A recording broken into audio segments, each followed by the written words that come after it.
Good morning बच्चों। आज हम लोग क्लास 9 का एक बहुत ज्यादा इंपॉर्टेंट चैप्टर जिसका नाम है एटम एंड मॉलिक्यूल्स। ठीक, क्लास 9 का ये सबसे इंपॉर्टेंट चैप्टर कह लो या केमिस्ट्री का। मतलब आप जब तक साइंस पढ़ोगे क्लास 9 में, 10 में, 11 में, 12 में, बीएससी, एमएससी, इवन आईआईटीज में, जब तक आप केमिस्ट्री पढ़ोगे तब तक ये चैप्टर आपका पीछा नहीं छोड़ने वाला। और ये केमिस्ट्री का सबसे इंपॉर्टेंट चैप्टर है। मतलब केमिस्ट्री का समझ लो ये बैकबोन है, जान है ये। तो इस चैप्टर का हम लोग आज टॉप कॉन्सेप्ट्स देखेंगे, इसमें कई वीडियोस बनेंगे। तो इसको हम लोग आज स्टार्ट किया जाएगा। ठीक है, तो आप लोग ठीक हैं, अच्छे हैं और अच्छे ही रहिए। और मैथ का भी सीरीज चल रहा है, volume surface area chapters upload किया गया है, उसको आप बनाएं। और आज हम लोग इसको स्टार्ट करेंगे, एटम एंड मॉलिक्यूल्स। तो स्टार्ट किया जाए। और एक चीज जो सबसे इंपॉर्टेंट चीज ये बता रहे कि जो भी बच्चे क्लास 6, 7, 8, 9, 10 किसी भी क्लासेस में हैं, इस चैप्टर का वीडियो जरूर से देखें। इवन 11 वाले भी देखें इसको, क्योंकि बिना इस चैप्टर को क्लियर किए आप केमिस्ट्री में लगभग कुछ भी नहीं कर पाएंगे। और स्पेशली 9 वाले बच्चे को तो देखना ही है, क्योंकि 9 के सिलेबस में है ये। क्योंकि जो बच्चे अब 9 से 4 महीने बाद चले जाएंगे 10 में, तो 10 में जाने के बाद पहला चैप्टर केमिस्ट्री का है केमिकल रिएक्शन एंड इक्वेशन। और ये चैप्टर बिना समझे उनको वो चैप्टर अंडा समझ में आएगा, एकदम गोला, जीरो। तो आप इसको स्टार्ट करें, इस चैप्टर को अच्छे से समझना। और कोई भी डाउट होगा उसको कमेंट बॉक्स में क्लियर करेंगे आप। ठीक है, क्वेश्चन भी बीच बीच में बनवाया जाएगा, न्यूमेरिकल्स। ठीक है, तो स्टार्ट करते हैं आज हम लोग। ठीक,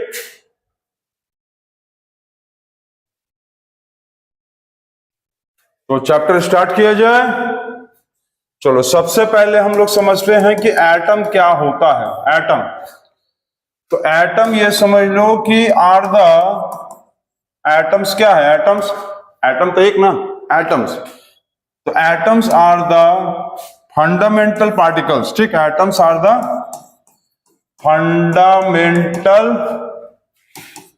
particles present in the matter. अब मैटर, क्लास वाला मैटर के बारे में बात नहीं हो रहा है कि क्लास के नीचे मैटर हो गया है, स्कूल के बाहर है, उसमें जाके सलटना है। ठीक है, वो मैटर नहीं है।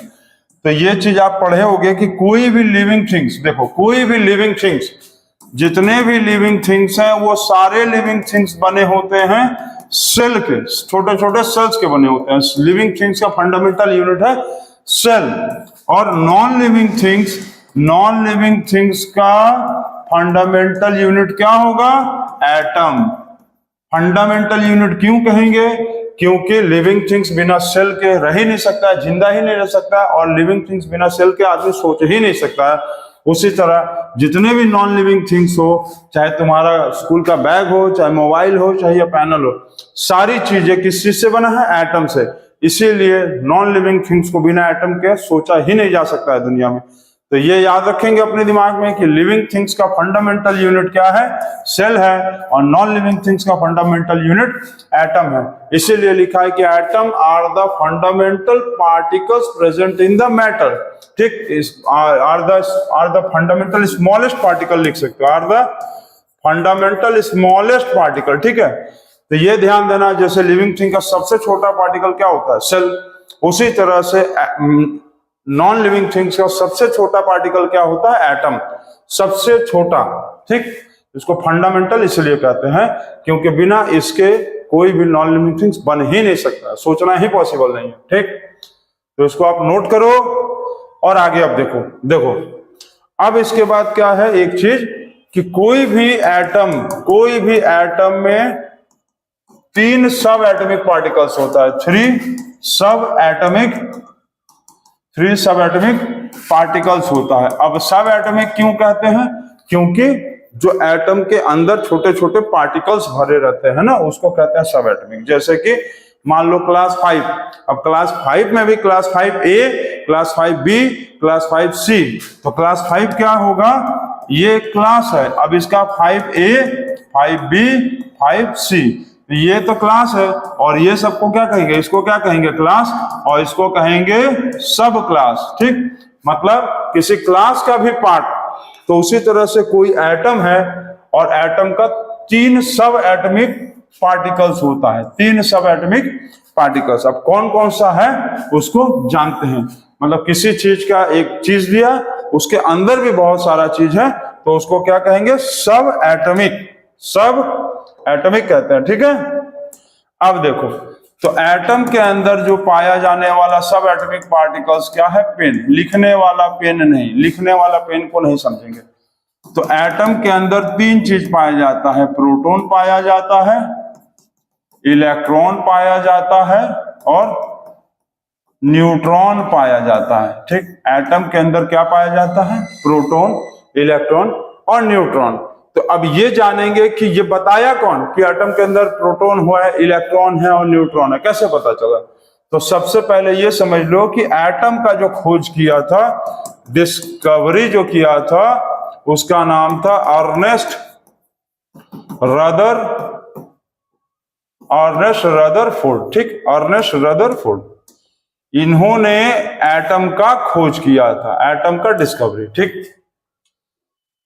अब यदि देखेंगे तो प्रोटॉन का डिस्कवरी कौन किया, इलेक्ट्रॉन का कौन किया, न्यूट्रॉन का कौन किया, तो इलेक्ट्रॉन का डिस्कवरी कौन किए, चलो जल्दी से बताओ, सब पढ़े हो ना क्लास में।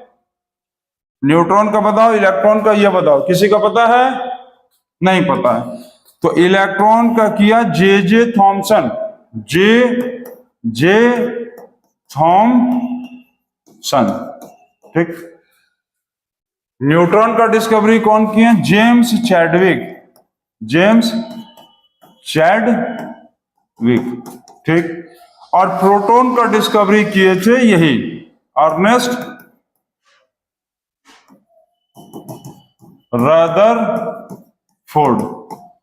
थोड़ा सा यहां पर रोकना चाहेंगे, देखो एटम का डिस्कवरी में मिस्टेक हो गया है, एटम का डिस्कवरी अर्नेस्ट रदरफोर्ड नहीं, एटम का डिस्कवरी किए थे जॉन डाल्टन और बाद में इसको खोजे थे जे थॉमसन, ठीक। एटम का सबसे पहला खोज करने वाला आदमी जॉन डाल्टन थे और उसके बाद जे थॉमसन उसको थ्योरी को आगे बढ़ाए थे, ठीक है ना।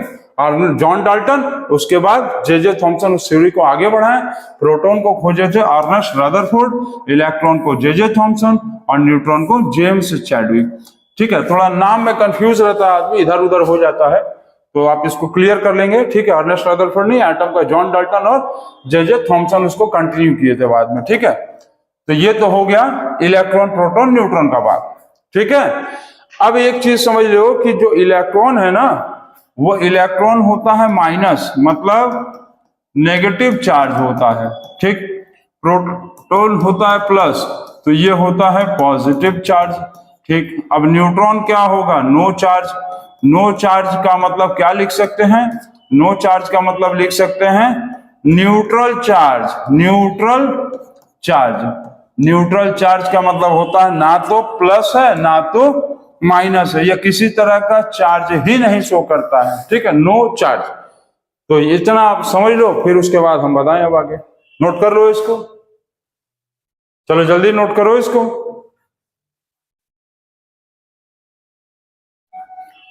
चलो इतना नोट कर लिया। अब इसके बाद देखो, तो इसके बाद अब ये समझेंगे कि एटम क्या है ना। तो एटम में देखो, एटम क्या है, तो ये चीज जैसे एटम है, ठीक, ये मान लो एटम है। अब इसमें एक सेंट्रल पार्ट होता है, सेंट्रल पार्ट होता है एटम का, इसको हम लोग कहते हैं न्यूक्लियस। ये क्या है, न्यूक्लियस, इसको कहते हैं न्यूक्लियस, मतलब central part of the atom is called as nucleus।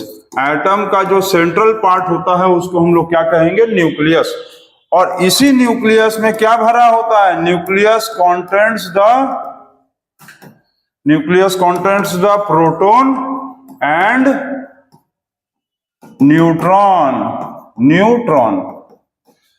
इसी न्यूक्लियस के अंदर क्या क्या भरा होता है, प्रोटॉन भरा होता है और न्यूट्रॉन भरा होता है, ठीक, न्यूट्रॉन भरा होता है, प्रोटॉन भरा होता है और न्यूट्रॉन। ये न्यूट्रॉन और ये प्रोटॉन। ठीक, प्रोटॉन और न्यूट्रॉन जो है न्यूक्लियस के अंदर भरा रहता है। अब यदि ये इसके अंदर भरा है तो प्रोटॉन होता है प्लस और न्यूट्रॉन होता है जीरो।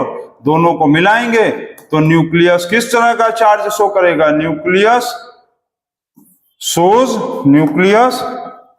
सोर्स कैसा चार्ज शो करेगा बताओ? तो जीरो और प्लस को जोड़ेंगे तो प्लस ही ना आएगा, तो न्यूक्लियस सोर्स पॉजिटिव चार्ज क्यों होता है अभी ये बताए हैं हम। कैसे? प्लस और जीरो को जोड़ेंगे तो प्लस आएगा, इसलिए न्यूक्लियस के अंदर क्या होता है? प्रोटॉन होता है, न्यूक्लियस होता है, proton plus charge, neutron zero charge, plus और जीरो को जोड़ेंगे तो प्लस ही आएगा। तो न्यूक्लियस कैसा चार्ज होगा? न्यूक्लियस होगा प्लस चार्ज। ठीक, न्यूक्लियस कैसा चार्ज होगा? प्लस चार्ज होता है। और एक चीज याद रखेंगे कि न्यूक्लियस का जो डिस्कवरी किए थे वो सेम एज न्यूक्लियस का डिस्कवरी सेम प्रोटॉन वाले ही साइंटिस्ट चाचा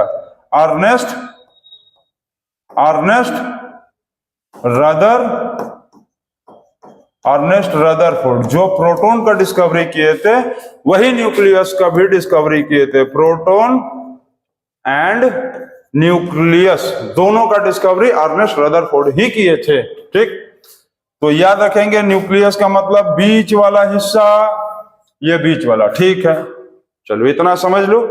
अब देखो इतना इरेज करें, इतना लिख लो जल्दी। समझिए क्या क्या बोले?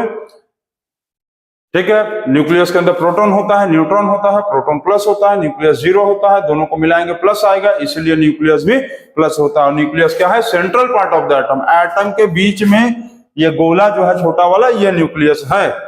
चलो इसको नोट कर लो। चलो नोट कर लियो, very good, very very very very good. अब देखो, अब क्या देखेंगे तो इसमें अब समझना ये है कि अच्छा एटम का जो साइज होता है इज वेरी लेस। एटम का साइज जो होता है बहुत छोटा होता है, बहुत छोटा। तो एटम का साइज जो है ना, एटम के साइज को हम लोग किसमें नापते हैं? Atom size is measured in nanometer. ठीक है, एटम के साइज को हम लोग किसमें नापते हैं? नैनोमीटर में नापते हैं, नैनोमीटर में। और 1 मीटर में होता है 10⁵ नैनोमीटर। ठीक है, 1 मीटर में कितना होता है? 10⁵ नैनोमीटर। ठीक, और हाइड्रोजन जो एलिमेंट है, हाइड्रोजन को हम लोग H बोलते हैं। ठीक है ना, जो हाइड्रोजन एलिमेंट है, hydrogen is the smallest radius.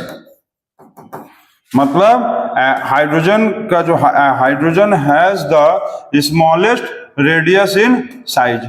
मतलब कि हाइड्रोजन जो है वो दुनिया में जितना भी एलिमेंट पाया जाता है वो सारे एलिमेंट में हाइड्रोजन सबसे छोटा एलिमेंट है, सबसे छोटा एलिमेंट। इसका रेडियस भी सबसे छोटा होता है, ये होता है 0.1 नैनोमीटर। समझ गए? इतना समझ गए? हाइड्रोजन जो है दुनिया का सबसे छोटा एलिमेंट है, इसका एटॉमिक रेडियस सबसे छोटा होता है। और एटॉमिक रेडियस क्या होता है? जैसे ये न्यूक्लियस है तो न्यूक्लियस के सेंटर से, ठीक है, जैसे ये एटम हो गया, ये क्या बना दिए हम लोग? ये एटम बना दिए, और ये क्या बन गया? न्यूक्लियस। ठीक, तो यहां से जो इसका दूरी होगा ना, कहां से? ये एटम, ये न्यूक्लियस, ये वाला न्यूक्लियस, तो न्यूक्लियस के सेंटर से उसका ये जो दूरी होगा इसको क्या कहेंगे हम लोग? Atomic radius. और ये एटॉमिक रेडियस जो है जैसे जैसे एलिमेंट का एटॉमिक नंबर बढ़ता जाता है उसका एटॉमिक रेडियस भी बढ़ता जाएगा। ठीक है, एटॉमिक रेडियस कैसे बढ़ेगा? एलिमेंट का क्या होता है? एटॉमिक नंबर बढ़ेगा तो एटॉमिक रेडियस भी बढ़ते जाएगा, साइज बढ़ते जाएगा। फिर इतना छोटा, फिर ऐसे ऐसे ऐसे ऐसे, पहले ऐसे, फिर ऐसे ऐसे ऐसे ऐसे करके बढ़ता जाता है एटॉमिक रेडियस। एटॉमिक रेडियस का मतलब न्यूक्लियस के सेंटर से लेके ये वाले तक का दूरी, इसको कहेंगे एटॉमिक रेडियस। एटॉमिक रेडियस जैसे जैसे एटॉमिक नंबर बढ़ेगा बढ़ता जाएगा। एटॉमिक नंबर क्या होता है इसके बारे में अभी आगे जानकारी दी जाएगी। ठीक है, इसको नोट कर लो आप। ठीक, नोट कर लिए? Very good. अब देखो इसके आगे भी, अब देखो बहुत सारा खेला है अभी। अब इसमें देखेंगे हम लोग तो एक चीज ये देखेंगे कि अब हो गया एटम हो गया ना, ये क्या था, ये एटम है। तो एटम के बाहर देखो क्या होता है, आउटसाइड द न्यूक्लियस, एटम नहीं, outside the nucleus there are many shells, shells कह लो, ऑर्बिट कह लो, एनर्जी लेवल कह लो, एनर्जी लेवल्स कह लो, सेम चीज है, ठीक है ना। तो सेल कह लो, ऑर्बिट कह लो, एनर्जी लेवल कर लो, सब व्यत्या इज सेम, सब सेम चीज है, सेम। तो क्या लिखे हैं, outside the nucleus there are many shells, orbits और energy levels revolving around the nucleus. Nucleus के चारों तरफ बाहर में ढेर सारा ऑर्बिट होता है, एनर्जी लेवल होता है या सेल्स होता है जो न्यूक्लियस के चारों तरफ चक्कर लगाता रहता है। जैसे कि मान लो ये वाला एक सेल हो गया, मान लो ये एक सेल हो गया, ठीक, मान लो ये एक सेल हो गया, ये भी ठीक ठीक। तो इस तरह से, और ये ब्लैक वाला भी एक तो सेल मान लो, ये ब्लैक वाला भी सेल मान लो। अब ये कुछ बच्चे सोच रहे होंगे कि सर कितना सेल बनाएंगे हम लोग, ये कैसे पता चलेगा कि सेल कितना बनाएंगे, 4 ठो बनाएंगे, 10 ठो बनाएंगे, 2 ठो बनाएंगे, 3 ठो बनाएंगे। तो आप अभी समझते जाओ, सब कुछ समझ में आएगा। हम क्या लिखे, न्यूक्लियस के बाहर में ढेर सारा सेल्स होता है, ऑर्बिट होता है, एनर्जी लेवल तो होता है। तो पहले इसको आप लोग नाम तो याद रखो, एनर्जी लेवल, सेल, ऑर्बिट सब एक ही चीज है। न्यूक्लियस के बाहर में ढेर सारा ऑर्बिट, एनर्जी लेवल, सेल्स घूमता रहता है, न्यूक्लियस का चक्कर लगाता रहता है, सोलर सिस्टम की तरह। न्यूक्लियस जो है मान लो सन है और ये घूम रहा है, चक्कर लगा रहा है, हर ऑर्बिट, हर प्लैनेट का ऑर्बिट चक्कर लगा रहा है। अब क्या है कि जो प्रोटॉन और न्यूट्रॉन कहाँ होता था, न्यूक्लियस के अंदर। अब बाकी आ गया, सारा काम होता है इलेक्ट्रॉन का, सारा खिलवाड़िया आदमी इलेक्ट्रॉन ही है, और यही इलेक्ट्रॉन जो है बाद में चल के बिजली भी पैदा करता है, इलेक्ट्रिसिटी, जो कि हम करंट इलेक्ट्रिसिटी में बताए भी हैं, तो उसको आप देख सकते हैं। अब इलेक्ट्रॉन क्या करता है, आर लोकेटेड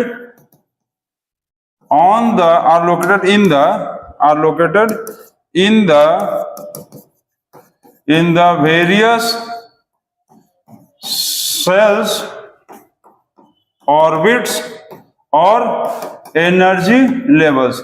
मतलब ये इलेक्ट्रॉन खाली एक ही ऑर्बिट में नहीं होता है, अलग अलग ऑर्बिट्स में घूमता रहता है। उसका एक फिक्स सिस्टम है कि किस सेल में कितना ऑर्बिट होगा, ठीक है। तो are located in the various shells, orbits और एनर्जी लेवल्स, ठीक। अब किसके हिसाब से घूमता है, according to their power of accommodation. Power of accommodation का मतलब क्या होगा, किसके पावर ऑफ एकोमोडेशन के हिसाब से, तो ऑर्बिट के पावर ऑफ एकोमोडेशन से। जैसे किसी रूम, घर में मान लो 7-8 रूम है, कोई रूम छोटा, कोई रूम बड़ा, कोई रूम बहुत बड़ा, हॉल है, तो छोटे वाले रूम में 2 आदमी, बड़े वाले रूम में 8-10 आदमी, हॉल में 15-20 आदमी। तो अलग अलग सेल्स के पावर की कैपेसिटी को कहते हैं पावर ऑफ एकोमोडेशन, ठीक है। अब देखो यहां लिख भी दे रहे, पावर ऑफ एकोमोडेशन मतलब maximum holding capacity of electrons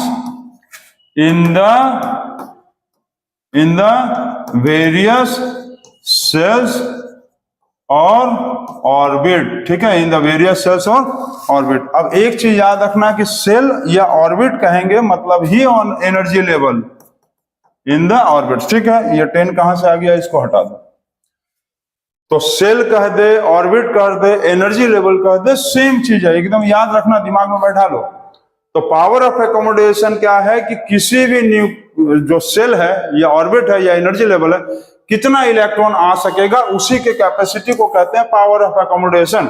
और इलेक्ट्रॉन्स जो है न्यूक्लियस के बाहर में जो सेल्स घूमता रहता है, ऑर्बिट घूमता रहता है, एनर्जी लेवल घूमता रहता है, उसी में रहता है, और वो पावर ऑफ एकोमोडेशन के हिसाब से रहता है। अभी उसको भी बताया जाएगा कि किस सेल में कितना इलेक्ट्रॉन होता है। अब ये आप समझ लो कि जो पहला वाला सेल है, जैसे ये न्यूक्लियस से जो सबसे सटा हुआ है, न्यूक्लियस से जो सबसे सटा हुआ सेल है इसको कहेंगे फर्स्ट, इसको कहते हैं के सेल, ठीक, के सेल या के ऑर्बिट।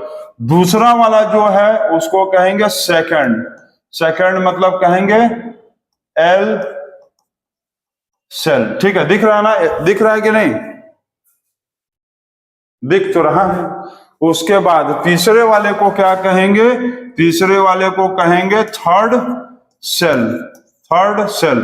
थर्ड सेल का मतलब कौन सा सेल होगा, थर्ड सेल का क्या नाम है, थर्ड सेल का, अब थर्ड सेल को कहेंगे K L M, M shell, M shell, ठीक।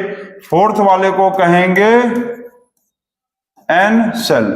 तो ये आपको थोड़ा समझना पड़ेगा कि जो न्यूक्लियस से सटा हुआ सेल है, सबसे पहले सेल को कहेंगे के सेल, दूसरे नंबर को कहेंगे एल सेल, तीसरे नंबर को कहेंगे एम सेल, चौथे नंबर को कहेंगे एन सेल, ठीक। तो इलेक्ट्रॉन जो है इसी में घूमता रहता है अपने मन का। इलेक्ट्रॉन देखो यहां रहेगा, इलेक्ट्रॉन जैसे यहां यहां है, यहां मान लो इलेक्ट्रॉन है, यहां इलेक्ट्रॉन है, यहां इलेक्ट्रॉन है, यहां हो सकता है, यहां हो सकता है, यहां हो सकता है, यहां हो सकता है, यहां यहां यहां यहां यहां यहां यहां यहां पर सब इलेक्ट्रॉन्स हो सकता है। अब किसी में ढेर सारा रखेंगे, किसी में कम रखेंगे, कितना रखेंगे, ज्यादा रखेंगे, कम रखेंगे, कब कितना रखेंगे, वो बताते हैं हम पावर ऑफ एकोमोडेशन के हिसाब से। तो इसको नोट करो आप,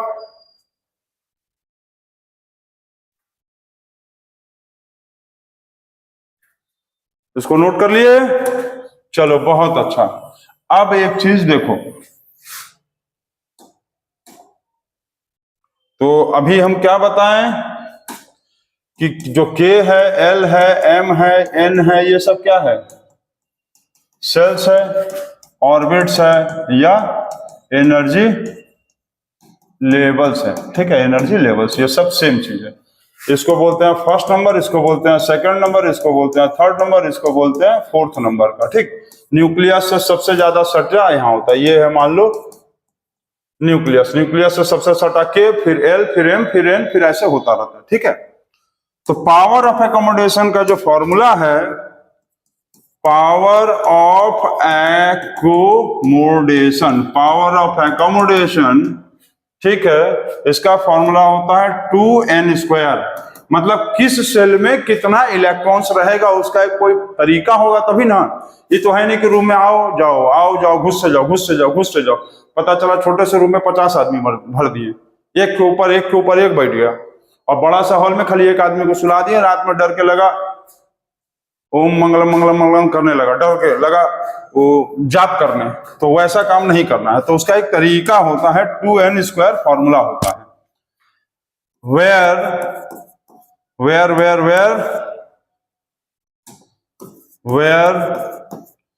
n is the number of cells और ऑर्बिट। तो n क्या बताता है, एनर्जी ऑर्बिट बताता है या नंबर ऑफ सेल बताता है। तो अब इसमें देखो कौन से सेल में कितना इलेक्ट्रॉन आएगा, तो के सेल, के सेल का बात करेंगे तो ये होता है फर्स्ट नंबर का सेल। तो इसमें कितना इलेक्ट्रॉन आ सकता है, तो 2n² के हिसाब से 2n का वैल्यू कितना बैठाएंगे, तो के जो है पहला नंबर का सेल है तो n का वैल्यू 1 बैठाएंगे, 2 × 1 मतलब हो गया 2 इलेक्ट्रॉन। मतलब कि के में जो है 2 ही इलेक्ट्रॉन आ सकता है। कितना इलेक्ट्रॉन आ सकता है के में, 2 इलेक्ट्रॉन। 2 इलेक्ट्रॉन से ज्यादा रखेंगे तो गंडगोल हो जाएगा। यहां देखो हम के सेल में, पहले सेल में 3 ठो डाल दिया, तो एक ठो को उड़ा दीजिए आप, नहीं तो गंडगोल हो जाएगा। तो पहले सेल में एक ही इलेक्ट्रॉन आएगा, सॉरी एक नहीं 2, पहले सेल में 2 ही इलेक्ट्रॉन आएगा इस फॉर्मूला से, ठीक है। चलो अब दूसरा देखते हैं, के के बाद एल सेल। एल सेल की बात करेंगे तो एल जो है वो दूसरे नंबर का सेल होता है, दूसरा नंबर। फॉर्मूला लगाएंगे 2n², तो 2n का वैल्यू बैठाएंगे 2, तो 2 का स्क्वायर कर देंगे, गंदगी मच गया अब यहाँ। तो 2 का स्क्वायर, 2 का 2 × 4 मतलब 8 इलेक्ट्रॉन से ज्यादा नहीं रख सकते हैं एल सेल में। मतलब एल सेल में हमारे पास 8 इलेक्ट्रॉन रखने का जगह है, भले ही तुम कम रख दो वो ठीक है। तुम कम रख दो ठीक है, लेकिन मैक्सिमम एकोमोडेशन 8 से ज्यादा नहीं हो सकता है। कम रहा जाए कोई बात नहीं, जैसे किसी रूम में मान लो 8 लोग को सुलाया जा सकता है, 2 लोग आए 4 लोग आए ठीक है, लेकिन 12 लोग आए तो उसी में नहीं डाल देंगे, 8 डालेंगे उसी में, और बाकी 4 लोग को बोलेंगे भैया आप लोग दूसरे रूम में प्रस्थान करिए, ठीक है। के एल एम, एम सेल पे आ जाएंगे, एम सेल पे टूट पड़ेंगे हम लोग। अब एम सेल पे ये कीड़े आ जा रहे हैं, कीड़े मकौड़े आके यहाँ नरक मचा रहे हैं, भागो यहां से। एम सेल देखेंगे तो तीसरा नंबर का सेल है, फॉर्मूला लगाएंगे 2n², 2 मतलब 3 का स्क्वायर। अब 2 × 3 का स्क्वायर होता है 6 नहीं बाबू, 3 का स्क्वायर 9 होता है, और 9 2 जा 18 इलेक्ट्रॉन आ गया एम सेल में, मतलब एम सेल में 18 इलेक्ट्रॉन रख सकते हैं, सोचो 18, ठीक है, इतना आ गया सर। अब आ जाइए अब एन सेल में, एन सेल जो है वो चौथा नंबर सेल है। अच्छा, इस सेल को कहेंगे इनर मोस्ट सेल। किस सेल को कहेंगे? के वाले सेल को इनर मोस्ट सेल कहेंगे, क्योंकि सारा सेल्स में से सबसे ज्यादा नजदीक न्यूक्लियस के कौन होता है? ये होता है। तो इनर मोस्ट का मतलब सारा सेल्स में से कौन सा सेल न्यूक्लियस के नजदीक है? तो न्यूक्लियस के नजदीक में के सेल था ना, के वाला सेल, ठीक है। एन सेल को क्या कहेंगे? आउटर मोस्ट सेल कहेंगे। क्या कहेंगे? आउटर मोस्ट सेल कहेंगे। ये तो 8 बन गया, आउटर मोस्ट सेल कहेंगे, क्योंकि ये न्यूक्लियस से सबसे ज्यादा दूर है। देखो न्यूक्लियस यहां और ये यहां सबसे ज्यादा दूर है, इसलिए ये आउटर मोस्ट सेल है। इसमें कितना इलेक्ट्रॉन रख पाएंगे? 2n² फॉर्मूला लगाएंगे, और 2 और हमको पता है n का सेल नंबर है 4, तो 4 का स्क्वायर, 4 × 16 32 इलेक्ट्रॉन। देखिए 32 इलेक्ट्रॉन रख सकते हैं हम लोग फोर्थ सेल में, ठीक। अब कुछ लोग सोच रहे हैं कि सबसे लास्ट सेल में ज्यादा इलेक्ट्रॉन क्यों है, न्यूक्लियस के पास कम इलेक्ट्रॉन क्यों है, वो भी बताते हैं। तो इसमें कितना आया? के सेल में कितना आया? 2 इलेक्ट्रॉन। इसमें कितने आए हैं? इसमें आए हैं 8 इलेक्ट्रॉन। इसमें कितने आए हैं? 18 इलेक्ट्रॉन। और इसमें कितने आ गए? 32 इलेक्ट्रॉन। 32 मतलब 32 इलेक्ट्रॉन, दांत के बराबर इलेक्ट्रॉन आ गए हैं। दांत, हम लोगों का दांत भी 32 ही होता है, और ये 32 इलेक्ट्रॉन इसमें आ गया। तो ये फॉर्मूला जो आता है, इस फॉर्मूला को बोलते हैं पावर ऑफ एकोमोडेशन, जिससे ये पता चलता है कि कौन से सेल में कितना इलेक्ट्रॉन रहेगा। अब यहां बात आ गया कि न्यूक्लियस से सटा हुए इलेक्ट्रॉन में, सेल्स में इलेक्ट्रॉन कम क्यों होता है, और न्यूक्लियस से जो ज्यादा मतलब क्या है? न्यूक्लियस से जो ज्यादा दूर है इलेक्ट्रॉन्स, जो न्यूक्लियस से जो ज्यादा दूर सेल्स है उसमें इलेक्ट्रॉन्स क्यों ज्यादा होता है? तो इसको तुम आसानी से देखो, ऐसे समझो। सारा फोर्स कहां है? न्यूक्लियस के अंदर। तो न्यूक्लियस के अंदर जो फोर्स होता है हम लोग उसको क्या कहेंगे? Papa mummy force. न्यूक्लियस के अंदर जो फोर्स है हम लोग उसको कहेंगे पापा मम्मी फोर्स। मतलब न्यूक्लियस के अंदर जो फोर्स होता है उसको कहते हैं न्यूक्लियर फोर्स, अर्थात पापा मम्मी फोर्स मान लो। अब ये बताओ कि जो कोचिंग्स हम लोगों के घर के अगल बगल रहते हैं उसमें 10 20 50 100 200 ही बच्चे पढ़ते हैं, ठीक है। हाँ सर, उससे ज्यादा थोड़े ना पढ़ते होंगे। लेकिन हम लोगों के घर से बहुत दूर जाएंगे कोटा, तो वहां पर पता चला एक एक कोचिंग में 10 20 हजार बच्चे पढ़ रहे हैं, और पूरे कोटा में तो कई लाख बच्चे पढ़ रहे हैं। तो ऐसा क्यों हो रहा है? तो जब हम लोग अपने पापा मम्मी से, मतलब हम लोग अपने न्यूक्लियस से जब बहुत दूर चले जाते हैं, तो हम लोगों के ऊपर न्यूक्लियस का फोर्स कम लगता है, पापा मम्मी का फोर्स कम लगता है, जिसके कारण हम लोग वहां रहना पसंद करते हैं, आवारा बन के घूम लेंगे। और जो घर के बगल में कोचिंग है वहां पर यदि जाएंगे तो 100 200 बच्चे क्यों मिलते हैं? क्योंकि पापा मम्मी कभी ना कभी दिन, सुबह शाम संध्या, हफ्ता में 1 2 बार 4 बार आ जाएंगे, ए मास्टर साहब हमारा लड़का क्या कर रहा है? नहीं पढ़ रहा है, मारिए उसको। ए तुम क्यों नहीं पढ़ रहे हो जी? पाड़ दू थप्पड़।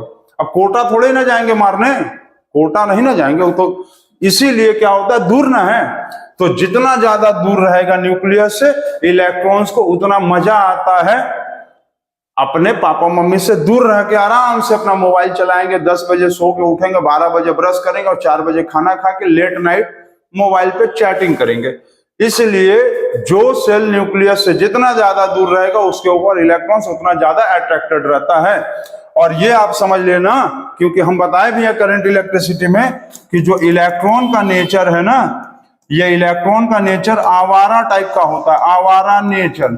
गाना गाता रहता है, मैं आवारा हवा का झोंका हूं, ये हमेशा मैं आवारा हवा का झोंका हूं, कभी इस पल कभी उस पल भटकता रहता हूं। तो इलेक्ट्रॉन जो है वो हमेशा कोशिश करता है कि न्यूक्लियस से हम दूर रहें, आराम से घूमे फिरे, इसलिए न्यूक्लियस से दूर वाले सेल्स पे सबसे ज्यादा इलेक्ट्रॉन्स होता है। ठीक है, इसको नोट कर लो, आप इसको समझ लो, फिर इसके आगे देखो।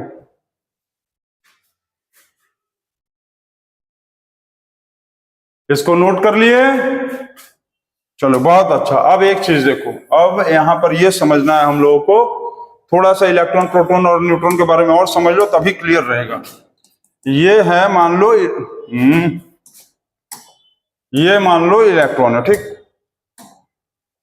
ये इलेक्ट्रॉन, ये प्रोटॉन और ये न्यूट्रॉन। ठीक, तो इलेक्ट्रॉन का लोकेशन कहां होता है ये बताओ तो।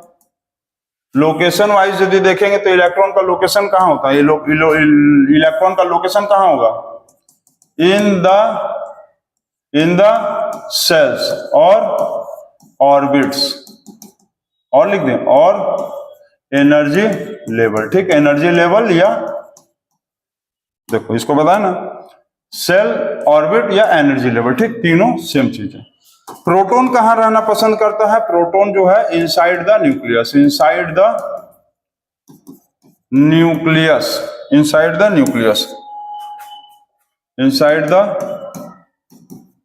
न्यूक्लियस। न्यूट्रॉन भी कहां रहता है, प्रोटॉन के साथ ही चिपका रहता है, इनसाइड द न्यूक्लियस। ये इलेक्ट्रॉन की तरह आवारा नहीं बनना चाहता है, ये ऐसे हो गया, ये ऐसे हो गया। ठीक, चलिए इतना हो गया। अब इसके बाद आपको ये, इसको इरेज कर दें, इसका अभी काम नहीं है अब ना, इसको इरेज कर दो।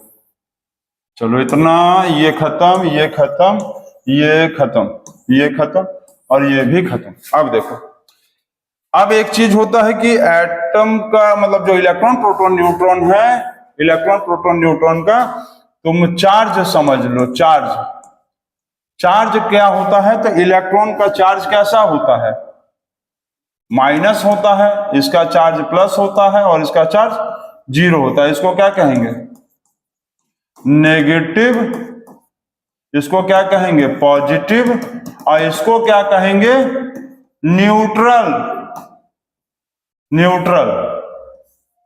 ठीक, अब चार्ज का वैल्यू भी होता है इसका चार्ज का वैल्यू होता है -1.602 into 10⁻⁻19 coulomb. C for coulomb, C for COULMB, coulomb. Charge का यूनिट होता है कूलम, आप इसको समझ लो, चार्ज का यूनिट कूलम।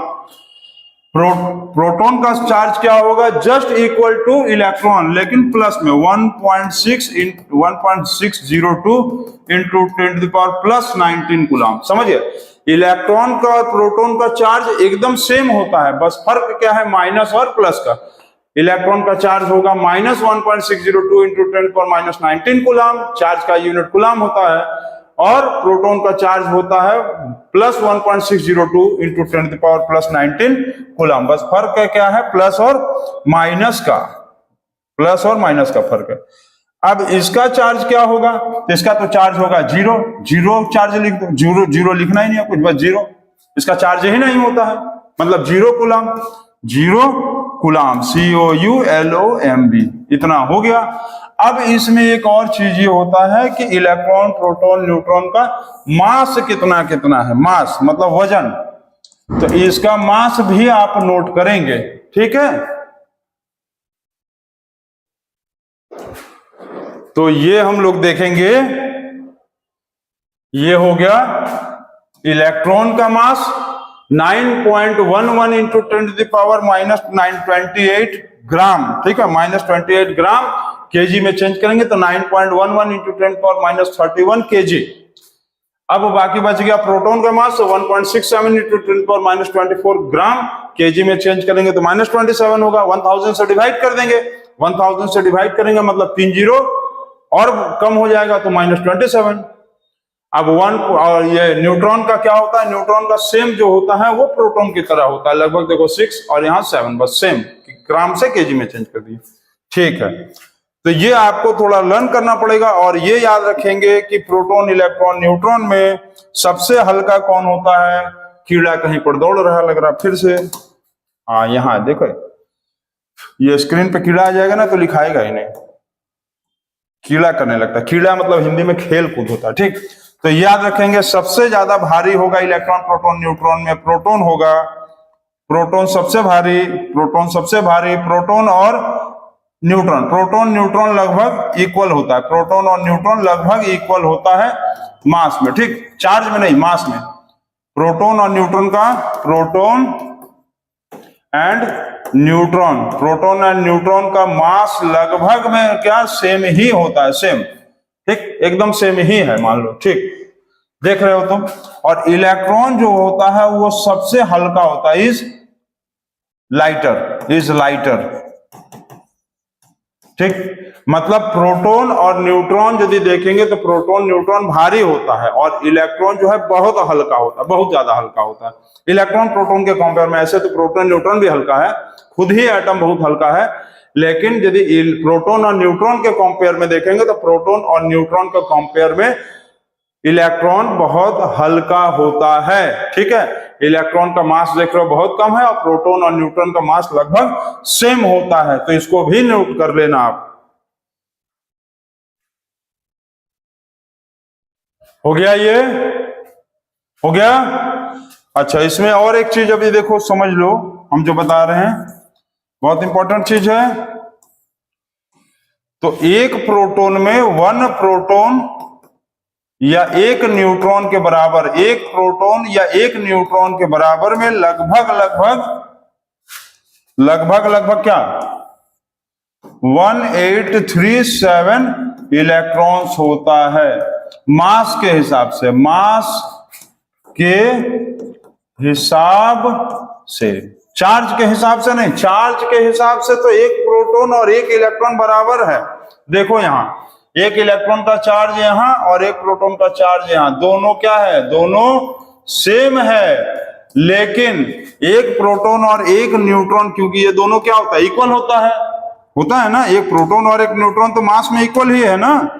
देखो 1 प्रोटॉन इक्वल टू 1 न्यूट्रॉन, इन दोनों का मास क्या है, सेम है। लेकिन यदि 1 प्रोटॉन और 1 न्यूट्रॉन के बराबर में देखेंगे तो 1837 इलेक्ट्रॉन्स होता है मास के हिसाब से। इसको कहते हैं रिलेटिव मास, मतलब किसी एक मास को दूसरे से कंपेयर कराना। मतलब इलेक्ट्रॉन का रिलेटिव मास कितना है प्रोटॉन के हिसाब से, तो 1 प्रोटॉन के बराबर में 1837 इलेक्ट्रॉन्स होगा, इसलिए इलेक्ट्रॉन्स बहुत ज्यादा हल्का होता है। ठीक है, ठीक, मतलब यहां यदि हम 1 प्रोटॉन चढ़ा दिए, यहां पर वजन करेंगे, यहां यदि हम वजन करेंगे तो यहां हम खाली 1 प्रोटॉन चढ़ा देंगे तो तराजू में, बटखरे में हमको वजन करने वाले में कितना इलेक्ट्रॉन चढ़ाना होगा, ढेर सारा इलेक्ट्रॉन चढ़ाना होगा। कितना इलेक्ट्रॉन, 1837 इलेक्ट्रॉन करेंगे, तब जाकर ये बैलेंस होकर क्या होगा, इक्वल होगा। इसको कहेंगे रिलेटिव मास, मतलब 1 प्रोटॉन या 1 न्यूट्रॉन इक्वल टू 1 प्रोटॉन या 1 न्यूट्रॉन इक्वल टू 1 प्रोटॉन या 1 न्यूट्रॉन इक्वल टू 1837 इलेक्ट्रॉन्स। तो इसको आप नोट करेंगे और ये टॉपिक का, मतलब इस चैप्टर का ये टॉपिक यहीं पर खत्म कर रहे हैं। और इसके बाद फिर हम अब आगे नेक्स्ट टॉपिक पे देखेंगे, क्योंकि नहीं तो बहुत ज्यादा लंबा वीडियो हो जाएगा, आप बोर हो जाएंगे और बोरिंग होने लगेगा तो आपको पानी का समस्या हो जाएगा। पानी पी लीजिए, कॉपी पे नोट कर लीजिए, नेक्स्ट वीडियो में फिर वापस आ जाइए, फिर हम लोग आगे बताना और समझना शुरू कर देंगे। तब तक के लिए good night, good bye and take care. बहुत सारे बच्चे बोलते हैं कि सर आप वीडियो जब स्टार्ट करते हैं तो बोलते हैं गुड मॉर्निंग बच्चों, और जब खत्म करते हैं तो गुड नाइट हो जाता है, तो क्या किया जाए, जब स्टार्ट किया जाएगा तो गुड नाइट नहीं ना कर सकते हैं। तो आप जैसे समझो, गुड नाइट कह लीजिए, गुड मॉर्निंग कर लीजिए, सुप्रभात कर लीजिए, वेलकम, जो भी कहना है कर लीजिए। इसको नोट जरूर कर लीजिएगा कॉपी पे।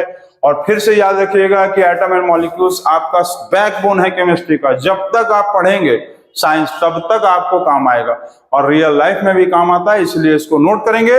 अब नेक्स्ट टॉपिक देखेंगे।